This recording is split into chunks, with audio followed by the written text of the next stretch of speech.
그 다음에 이제 서류의 송달이라는 주제인데요.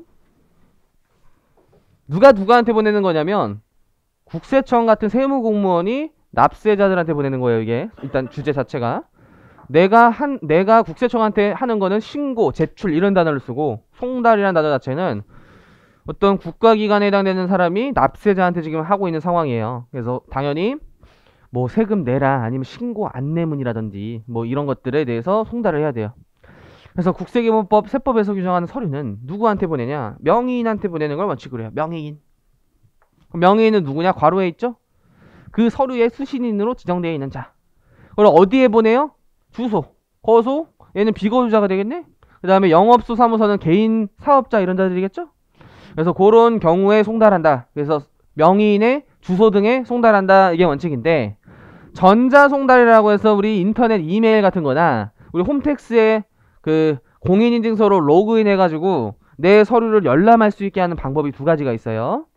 그래서 명의인의 이메일에 보내는 방법이 있고, 또는 국세정보통신망에 저장하는 경우에는 명의인의 어떠한 접근할 수 있는 곳, 이딴 식으로 뭐 전자사서함 뭐 이런 거 말하는 거예요. 거기에 송달한다라고 되어 있는 거예요.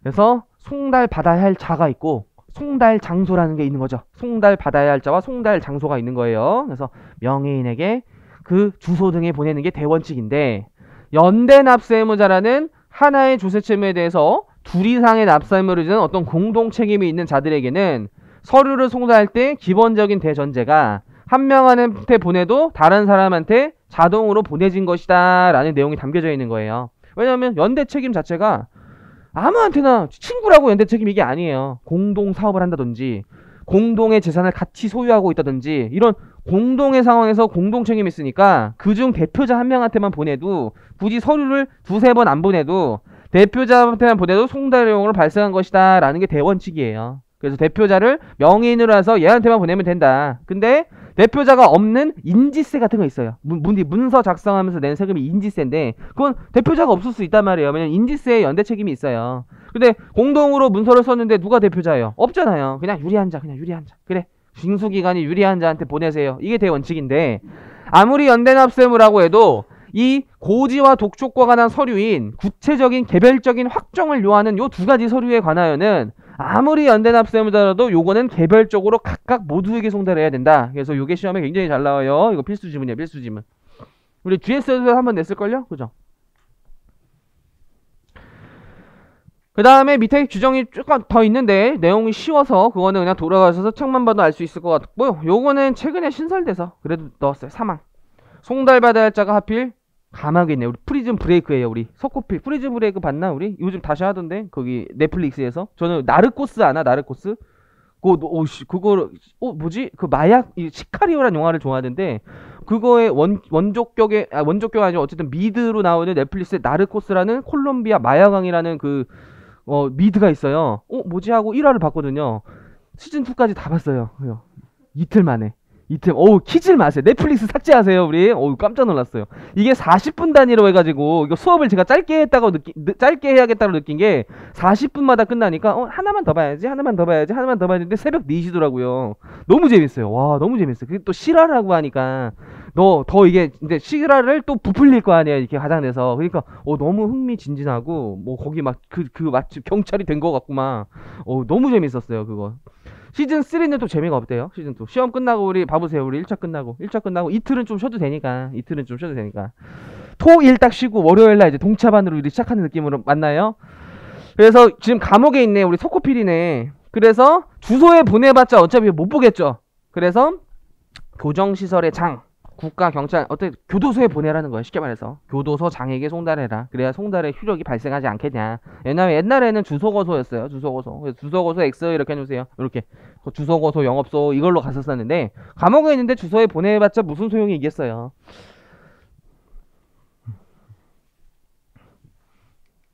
근데 이제 서류 송달의 방법이 여러 가지가 있는데 기본적인 원칙적인 방법이 있고 예외적인 송달이 있어요. 원칙은 1항에 나온 대로 교부 우편 전단 송달이 원칙이고, 이 세 가지 방법에 의해서 송달이 어렵다라고 판정이 되면 공개적으로 그냥 게시해서 효력을 발생시키는 공시송달이라는 예외적인 사유가 있죠.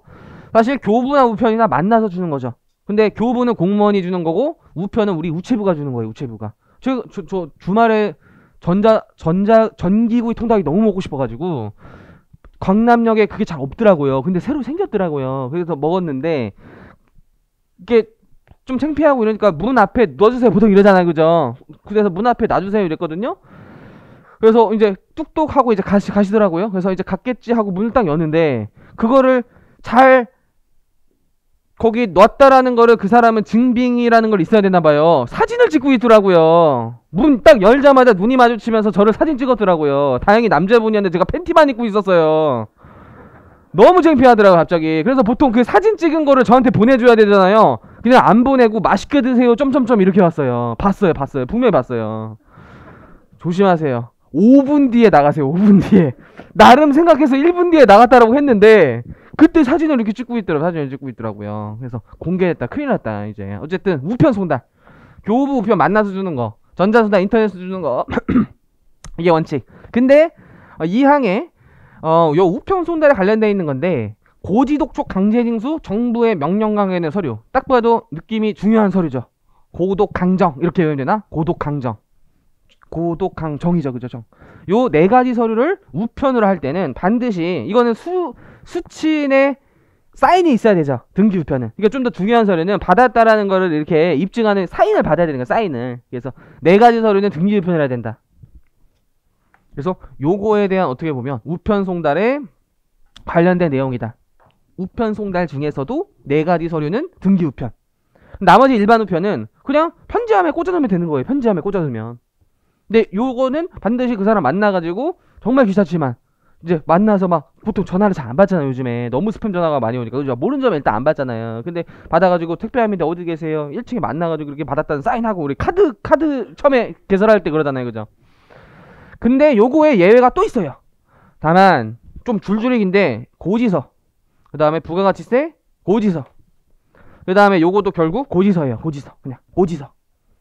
우리 분명히 고지서는 등기우편 하세요 라고 되어 있는데 중간에 납 고지서나 우리 부가가치세도 개인사업자는 예정 고지 이렇게 하죠. 예정 부가고지. 그 다음에 최근에는 소규모 법인사업자 만들어져가지고 걔네들도 예정 고지할 수 있잖아요. 그죠? 그래가지고 우리 세무사 좋아졌어요. 우리 기장 많이 하는 세무사도 어쨌든 법인사업자도 이제 3월달에 예정신고 안 해도 되니까 우리 야근이 줄어든 거예요. 야근. 소리 질러. 그래서 요 고지서 50만원 미만이면 소액 부징수가 아니라 소액이니까 이때는 등기우편 하지 말아라. 왜냐면 등기우편이 더 비용이 많이 든단 말이에요. 국가 드는 비용이. 일반 우편으로 할 수 있다 이렇게. 고지서 중에 50만원 미만은 일반 우편으로 할 수 있다 이렇게 된 거예요. 근데 그리고 만나서 줄 때는 공무원이 서류를 송달의 장소에서 송달받아야 할 자에게 교부하는 방법으로 한다고 당연한 건데 다만자가 그래도 중요하겠죠. 송달받아야 할 자가 송달받기를 거부하지 아니하면 저 지금 죄송한데 집에 없어요. 출장을 가가지고. 근데 하필 우연히 그 출장가 근처에 있다라는 거예요. 그럼 다른 장소에서 송달할 수 있다라고 당연히 되어 있는 거예요. 넘어가서 요거는 그래도 좀 중요한 의미가 있죠. 나름 사항에. 송달 장소 집에 갔는데 출근했대요. 아빠가 부산 갔대요. 그래서 아니면 회사를 갔어요. 회사 대표한테 찾아갔는데 대표가 출장 갔대요. 외국으로.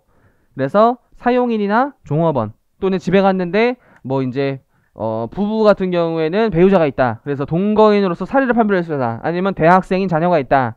이렇게 다른 사람이 있으면 그 사람에게 송달할 수 있으며 라고 되어 있죠. 여기까지 한번 끊어보면 이걸 보충 송달 이렇게 하죠. 보충 송달. 보충인한테 송달할 수 있는 방법. 원래는 명의인 걔한테 줘야 되잖아요. 근데 명의인 외의자한테 줄 수 있다. 그게 보충 송달이라는 제도고, 그 다음에 이어서 그 송달 받아야 할 자, 원래 받아야 할 자 또는 이 보충 애들, 사용인, 종업원, 동거인, 사리 판별할 수 있는 사람, 이렇게 싹 다 정당한 사유 없이, 이런 거 잘 봐야 정당한 사유 없이 서류 수령을 거부하고 있어요. 분명히 세금 내기 싫어가지고 송달할 장소에 두고 와서 유치 송달이라는 걸 할 수 있는 거죠. 두고 와서 송달료를 발생시킬 수 있어요. 이거는 유치 송달이라는 규정이에요. 유치 송달. 두고 올 수 있다. 근데 잘 보시면 무조건 두고 온다가 아니죠. 만약 송달할 장소에 갔는데 부재 중인 경우에 두고 올 수 있다. 틀린 말이에요. 엄격하게 항상 우리 방금 보세요. 법률주의. 정당한 사유 없이 거부할 때만 두고 올 수 있는 거잖아요. 지금 그냥 갔는데 없네. 두고 온다. 이게 아니에요. 우리 정당한 서류 없이 거부할 때에만 두고 올 수 있다 항상. 그 다음에 전자송달은 우리 인터넷에 없는, 잘 모를 수도 있죠. 이메일 주소가 없을 수도 있어요. 그쵸? 60세 이상의 우리 어른분들이 모를 수도 있기 때문에 전자송달은 신청한 경우에만 한다. 다만 만약 고지서 송달되기 전 납세자가 어떤 법에서 정하는 바에 따라 자진 납부한 경우, 납부한 세액에 대해서는 자진 납부한 시점, 이거는 전자로 납부했다. 이게 좀 표현이 내가 지워버렸네. 하여튼 전자적 방법으로 세금을 냈다면 그거 자진 납부한 시점에 전자송달을 신청한 것으로 의제한다라고 해서 자동 신청 규정이 하나 있어요. 뭐 그렇게 중요한 규정 아니다 세법에서. 송달 자체가 엄청 그렇게 막 중요하지 않지만 그래도 1차에서 간혹 나오니까 이 정도 필수 지문만 들고 왔다라고 보시면 돼요. 그 다음에 공시송달. 그래서 요 위에 이 원칙적인 송달이 불가능할 때 공시송달을 하는 거지, 만약 우리 전자송달이 불가능해요. 공시송달 이게 아니에요. 전자송달 불가능하면 교부나 우편으로 가는 거예요. 그쵸? 전자 불가능하면 교부 우편 가는 거예요. 근데 교부 우편도 불가능하다. 그럼 송달의 효력을 발생시키기 위해서 요 공시송달을 해야 되는 거예요. 네, 서류를 송달받을 자가 다음 중 어느 하나에 해당하는 경우에는 요거는 이제 그래도 중요한 워딩이죠. 공시송달의 효력 발생 시점이에요. 그래서 주요 내용을 공고한 날부터 14일이 지난 때, 요때가 공시송달의 효력이 발생한 시점. 2주죠, 2주. 서류 송달이 된 것으로 의제한다. 그래서 상대방이 본 게 중요한 게 아니라 내가 송달하려고 노력을 했으나 정말 주수가 없으니 송달의 효력을 발생시켜서 그 후속 처분을 하기 위함이죠. 첫 번째, 주소 영업소가 외국에 있고, 외국에 있는 사실만으로는 공시송달 사유가 아니에요. 외국에 있어도 편지 보낼 수 있잖아요. 근데 막 내전 중이에요. 막 우리 콜롬비아에 우리 파브로예요. 송달하기 곤란한 경우 이렇게. 송달하기 곤란한 경우 이렇게. 엄격 해석의 원칙 항상. 주소 영업소가 안 써져 있네? 불분명. 등기우편으로 송달했는데 수취인이 부재직으로 확인돼서 반송이 됐는데요. 나쁘게 한데 송달이 곤란하게 인정되는 경우. 그 다음에 2번 이상 방문을 했는데, 요거에 최근에 그래도 바뀌긴 했는데 그렇게 막 중요한 것 같지는 않고, 처음 방문할과 마지막 방문할까지 기간이 그래도 3일은 지나야 된다. 다음날 방문하면 또 없을 확률이 높잖아요. 3일 뒤에 찾아가라는 거예요. 요 2번 방문할 때. 그래서 3일, 심지어 공휴일 같은 거 제외하고 3일 이상 하여야 된다. 그래서 서류로 고발을 하였으나 수취인이 부재직으로 확인해서 나쁘게 하는 송달을 곤란하다고 인정되는 경우, 이렇게 4가지 사유일 때는 공시송달을 할 수 있고, 14일이 지나면 송달의 효력이 발생해요. 이런 거 달달 외우실 필요 없어요. 그냥 눈에 익으면 돼요. 눈에 익으면 이런 것들. 그리고 앞에서 배운 송달의 효력 발생, 이거 원칙적인 송달의 효력 발생 시점은 언제냐. 첫 번째, 송달한 서류는 송달받아야지한테 도달주의, 도달한 때 도달 체크 도달. 그래서 발송의 반대말이죠. 보낸 때가 아니라 도달주의 입장에서 도달한 때 효력이 발생해요. 이거는 납세자 입장에서 좀 더 좋은 거죠. 보낸 날은 모르잖아요. 도달은 우리 통칙에서 뭐라고 설명하고 있냐면, 사회통념상 그 사람이 알 수 있을 것으로 판정이 되는 때예요. 그냥 편지에만 있을 때예요. 편지함에서 열어볼 때가 아니라, 그것까지 모르잖아요. 우리 CCTV를 다 봐야 되는데 그냥 편지함에 넣어놓으면 그게 도달한 때가 되는 거예요. 사실 도달한 때가 편지함에 넣어두면. 근데 전자송달은 편지함에 넣어두는 게 아니기 때문에 별도의 효력 시기가 있는 거예요. 그래서 송달받을 자가 지정한 우편조서에 우리 네이버에 메일 보낼 수도 있고, 그때는 입력된 때지 그거를 그 사람이 열람한 때가 아니에요. 그 다음에 이거는 홈택스 들어가서 전자사서함에 내 서류가 저장이 돼 있어요. 그 저장된 때지 이것도 그 서류를 열람할 때가 아니에요. 그래서 입력된 때, 저장된 때 송달을 받아야 할 자에게 도달한 것을 의제한다. 그래서 도달주의다. 일단 도달주의. 근데 전자송달은 예외가 좀 있다. 저장된 때, 입력된 때다. 그래서 발송 시점이 아니에요. 발송 시점. 근데 이런 거 보면 또 뒤에 가면 막 발송일 뭐 나오는 것도 있고, 또 뒤에 막 기일이 좀 많이 나와요. 국세기법 처음에. 그죠?